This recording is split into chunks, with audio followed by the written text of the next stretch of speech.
Welcome to Colors of India, the show that promises to bring you up to speed about all that's happening in the world of art, music and culture. Let's begin by taking a quick look at our main stories this week. We pay our tributes to the sitar maestro, witness the limitlessness of the spirit, and learn more about Franco-Pondicherry cuisine. He lived, he conquered, and left behind an unmatched legacy. We take a tour of his life, our tribute to the great maestro.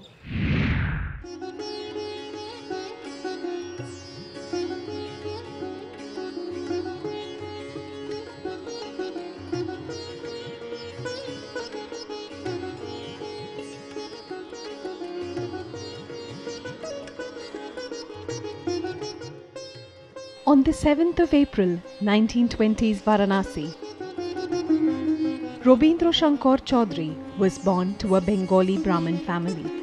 Growing up in a cultural atmosphere, a much younger Rabindra toured the world with his brother Uday Shankar,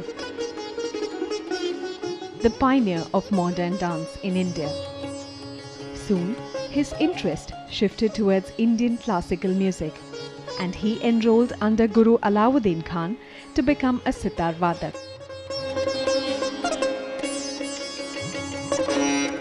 And thus, a legend was born, destined to take Indian classical music across the seven seas. He really brought Indian classical music to the world stage in a manner that no one before him had managed. And he gave it a certain cachet, thanks of course to the fact that he was discovered by the Beatles, he was discovered by people who themselves commanded a lot of attention. And when he played abroad, he got India a lot of recognition that we should be proud of.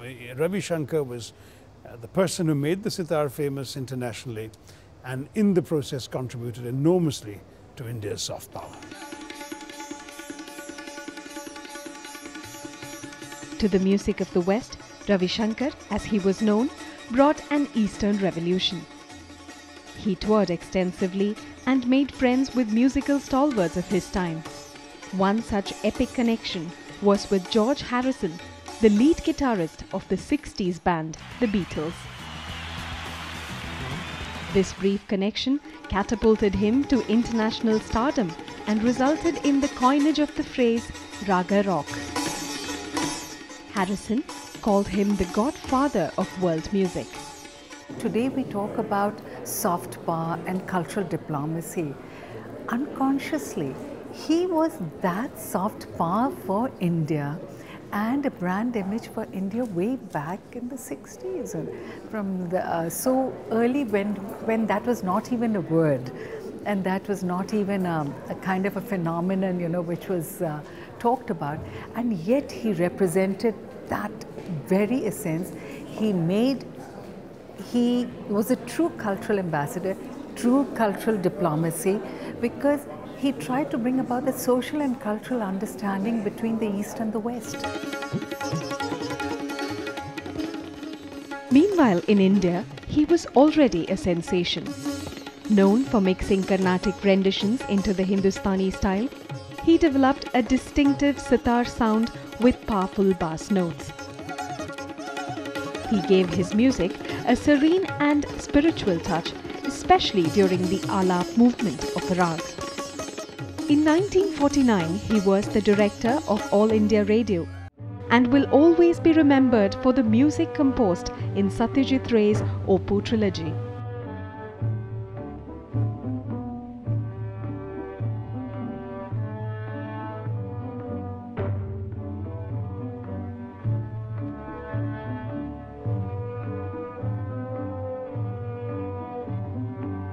Well, my memories of Pandit Ravi Shankar, I'm fortunate enough to have seen him in the most amazing performance quite late on when Anushka was actually very young, and he performed with her in Bombay.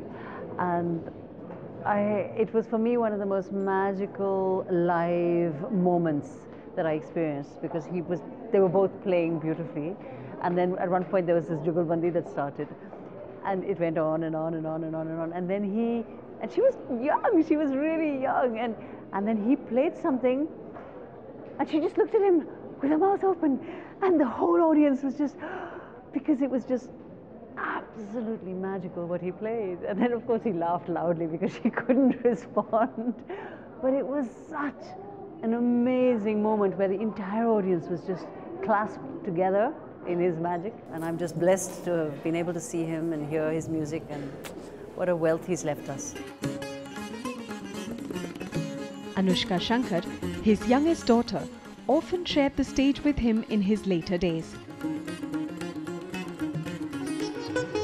And now, as the successor to Panditji's art, she tries and does succeed in holding on to his teachings. While the strings of his sitar will remain silent from now on, the music that was him will live on.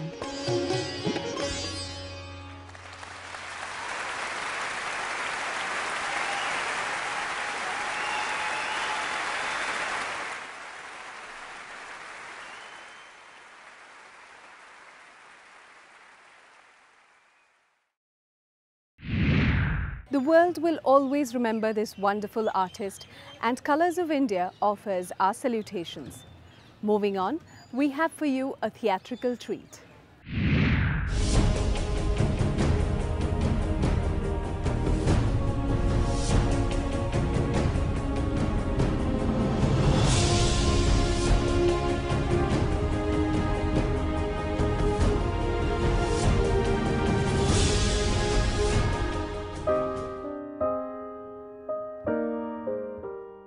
Theatre is a medium of exploration.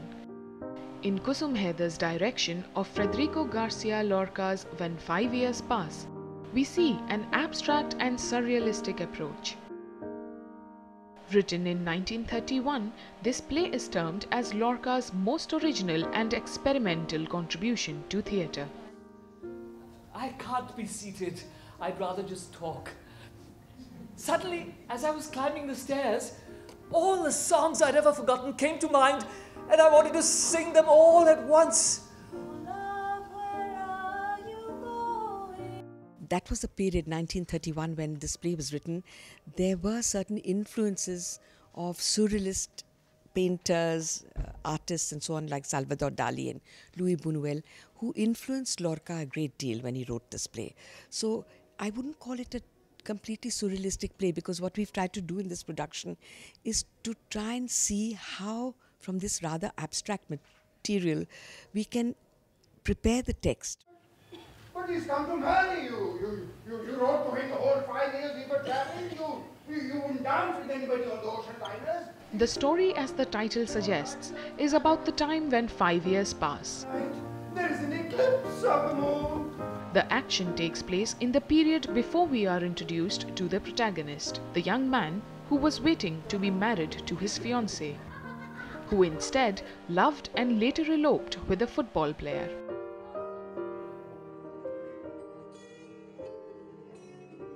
An interesting character was of the servant of the young man, who presents an enigmatic dance piece depicting the dark and the chaotic, yet the smooth and flowing nature of life.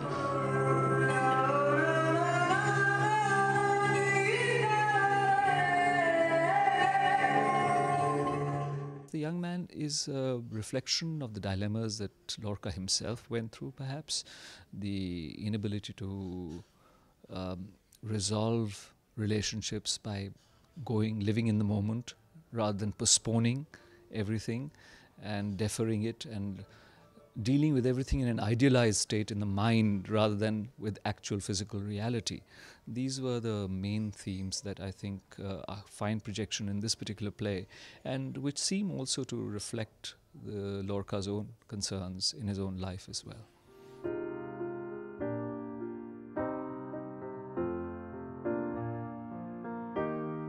The play is based on dreamscape, where all the characters are projections from the young man's mind. In doing so, the play exposes the precarious and vulnerable nature of life. As quickly as smoke. It even builds abstract images, like of the talking mannequin. It's all because you won't. For me, you could have been an iron horse or a shaking mane, but you're only a pond. there is this friendship between Dali, Buñuel and Lorca, which comes up in the 1930s. And during the period, you also have the emergence of, for example, you will see the Empire State Building, a certain kind of New York is getting formed, there's a certain kind of fascism is coming up. And in the middle of all these things, three artists are getting together, forming what you could call an artistic underground. And the conflicts and confusions and the shared interests, shared nightmares. Windows with white curtains and the adjacent table projected insides of a Western home.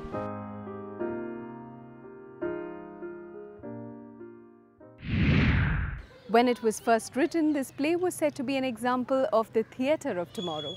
Well, it's now time for us to go on a quick break. Don't go anywhere because there's lots more interesting stories on the other side. Coming up, Baroque music and some food literature.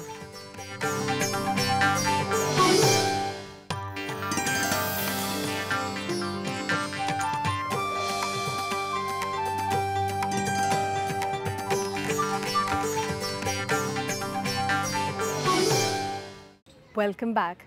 When you want something, the whole universe conspires to bring it to you, is a famous quote by Paulo Coelho. And it is this logic that the Ability Unlimited Foundation seriously believes in.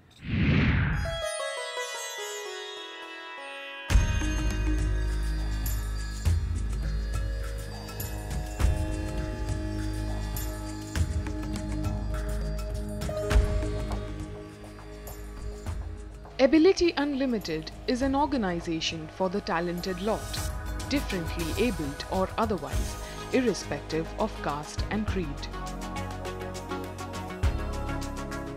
Their desires and aspirations are alike anybody, but using their physical challenges as instruments to deliver a magnificent performance defines them and makes them unique.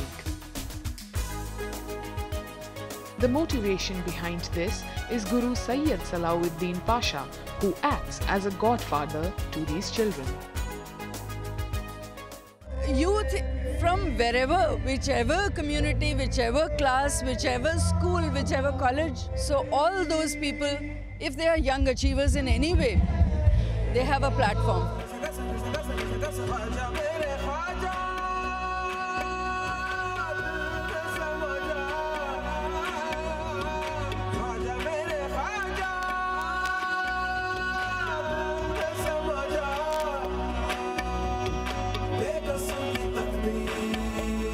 Presenting a Sufi performance using their wheelchairs and the wide stage, they delivered a stunning show. People want to do in the cities, not just stick to television and to be glued to it, but have somewhere to go and enjoy. So the youth festival is really, really big.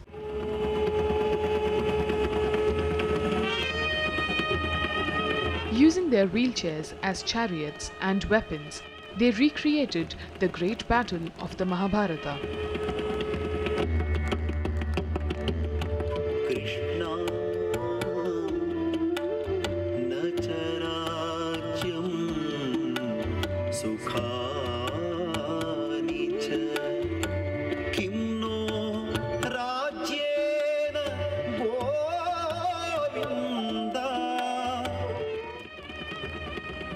No task was too difficult, no formation impossible, and a thunderous applause followed. This group has proved that nothing is impossible, and they've acted as an inspiration for millions. Grand was the time of Baroque music, so we bring you a presentation of this, but with an Indian twist.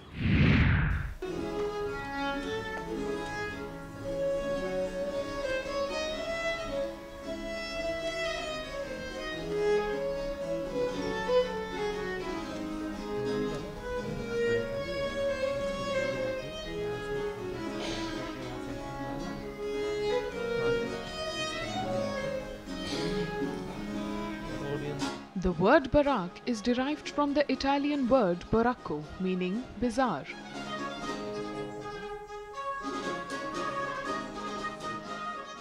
But the nature of this music is exuberant and flamboyant, but not bizarre.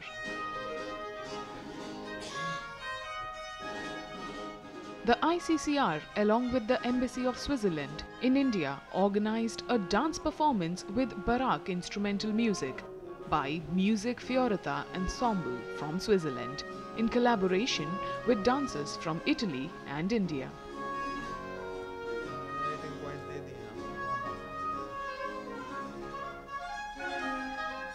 Our old instruments are similar as yours, Indian instrument.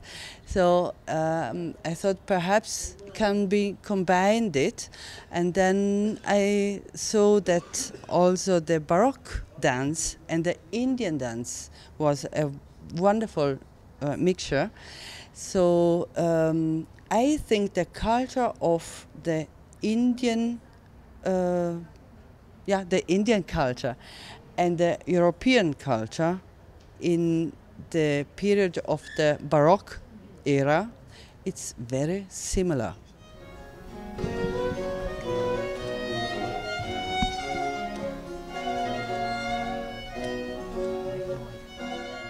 The Baroque phenomenon came into being in the 1600s and lasted till the 1750s. Its characteristic style is using very grand rhythmic patterns. Keeping this in mind, the ensemble presented Jean-Philippe Rameau's Les Indes Galantes. It's a classic love story between Valère and Emily, while Osman also aspires to marry Emily. Here, they introduced a colorful mixture of three dance styles: ballet, Bharatnatyam and Chau.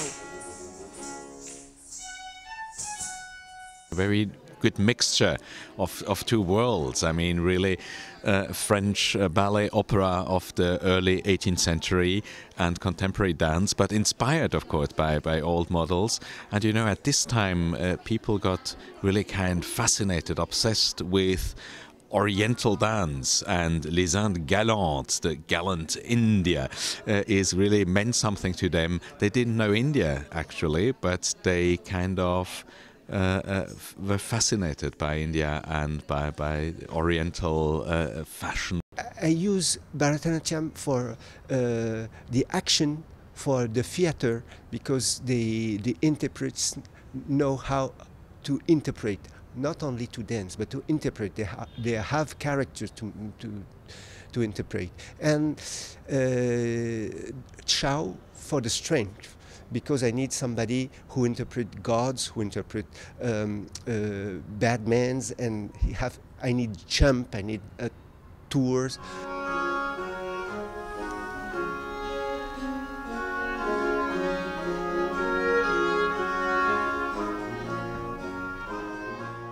Finally, they presented a dance piece inspired by savages who are known to live life simply, innocently, and in a carefree manner.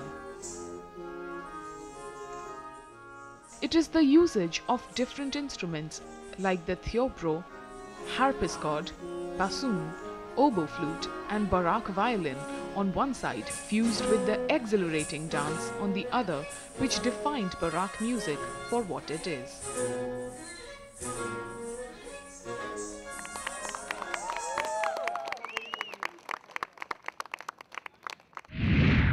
It is a Western idea, but when one sees a little bit of one's own culture intermingling with it, it becomes a whole lot more appealing. Coming right up, the Pondicherry Kitchen.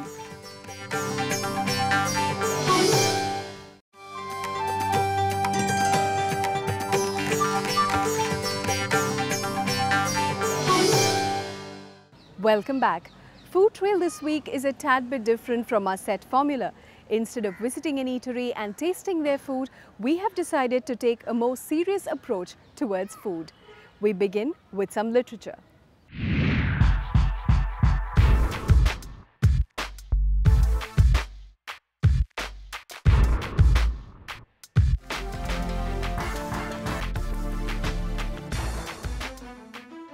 The Pondicherry Kitchen is a book that unravels the unique culinary traditions of the French Tamil community of Puducherry. This book, written by Tirouvanziam-Louis, was launched at the residence of the French ambassador to India. No, of course, Pondicherry remains extremely dear to our heart because we have a long history and a long tradition. Several thousands of French citizens live in Pondicherry, and an even larger number of French citizens of Pondicherry origin live in France. So that creates a lot of relations across the board, and we are very proud of these links. And of course, cuisine is part of that common heritage that we have, and we are very keen to promote everything what is French, but also everything what is from Pondicherry. Well, I thought it was delightful to have this book, The Pondicherry Kitchen, which is an attempt to really not only capture and record all these special recipes that in many cases no one has written down, but also to make them available to a much larger audience. So I think people are suddenly going to discover this fusion of Tamil and French and other influences which have created Pondicherry cuisine.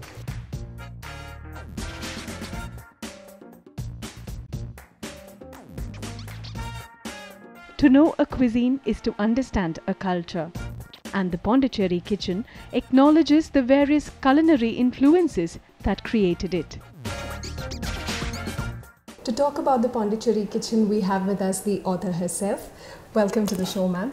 If we can begin at the very beginning. Yes, please. We are told, from what I've understood, it was a very difficult project to start off with initially. Yes. Some people were even skeptical of the whole idea. Yes. So if you could start from there and tell us how it was initially. See, in the beginning, when I approached people, the first book that I brought, I wrote with all the recipes that I knew and all the dishes that were cooked at home. And I just got 100,000 copies printed that flew off the shelves within 3 months, and the proceeds went for a cause. Then my friends, Pondicherrians especially, said, why don't you write an elaborate cookbook, because this is the basic ones, basic recipes. Why don't you dig out in manuscripts of our grandmothers? Why don't you talk to people around you and try to bring out a book with most of the recipes that are being lost, and people are forgetting these recipes, because Pondicherrians are scattered all over the world today, and they modify the recipes, and ultimately the taste is not the same. So it was a difficult process in the beginning, because I had to meet people. They didn't understand me. They thought that I was trying to make money, of course, as usual. And I said, no, it is to safeguard these rich heritage, which is unique to Pondicherry, very typical, belonging to the converted Christians. So they said, okay, but you can't take the books, the manuscript home. You have to consult them here itself, on the spot. And they gave me one corner of the house where I just went through. I had difficulties also converting the old measures, like maybe the seniors will be able to understand me. Arak, the measures, Padi, Magani, yes, Ser, Rattal, into metric measures. That was very difficult. And each recipe had to be tested before I could put it in writing. So what is it that defines this cuisine that you're talking about, the Franco-Pondicherrian or the Pondicherrian cuisine? See, Pondicherry had been under the influence of many invaders. We had the Mughals, then we had the Portuguese, then we had the Dutch, we had the British, and the French, who remained the longest. So this cuisine is a fusion of all these cuisines, and of course the basic elements are very, very Indian. I could say close to the Chettinad cuisine, because most of the Pondicherrians have migrated from those parts of Tamil Nadu. My family comes from Tanjore, a small village, Tirouvanziam. My maiden name is Tirouvanziam, which has been Franchised in 1882. And thanks to my grandfather. And they kept the base, with the recipes of the recipes, with the spices, and brought in the French element. For example, vinegar and, the olive oil had been substituted by ghee and oil. French cuisine is generally known to be very bland. So if we were to get into the specifics, how would you define it? What about the use of spices? See, the basic French recipe had been maintained and the Indian spices have been added. Let's take a very precise example. If you take the chicken roast in France, they'll just use salt and pepper. But here in Pondicherry, we soak the chicken with cinnamon, a little bit of cloves, pepper, garlic, garlic, oil, ghee, and of course bay leaf. So see, all these spices enter into a simple roast. But if one was to pay Pondicherry a visit, the particular cuisine that you're talking about is definitely not available to a person who's visiting. Gamut of food that you're talking about. No restaurant caters this food, unfortunately. But of late, l'Hôtel de l'Orient does, the Nimrana chain, they do, because I trained the chefs there, and now they have started cooking Pondicherry food. Because I brought out also a Tamil version of this book. Those of us present at the book launch were treated to some of the Franco-Tamil dishes. And with every mouthful, one was reminded of the history that made it. I did glance through the Pondicherry Kitchen and I can assure you that it is a well-researched, simple book of recipes. Now it's all we have for you on this episode of Colors of India. Meanwhile, you can send in your suggestions and feedbacks onto our Facebook page. I will see you next week. Until then, take care and goodbye.